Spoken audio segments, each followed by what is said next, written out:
సందర్భంగా విజయనగరం పట్టణంలో జరుగుతున్న ఈ బహిరంగ సభకి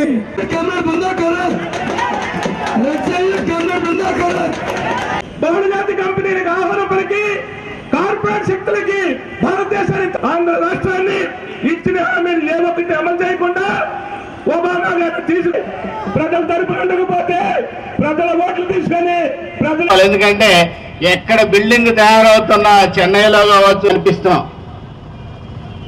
నిజంగా ఇక్కడ తోటపల్లి పూర్తయితే 1,00,000 మోడీ గారు నేపాల్ నుండి బంగ్లాదేశ్ వంటి వాటిని ఉపయోగించుకొని సమృద్ధిగా వ్యవసాయాన్ని అభివృద్ధి చేయడం జరిగింది. అందువల్ల మహాసభ సందర్భంగా 10 రోజులు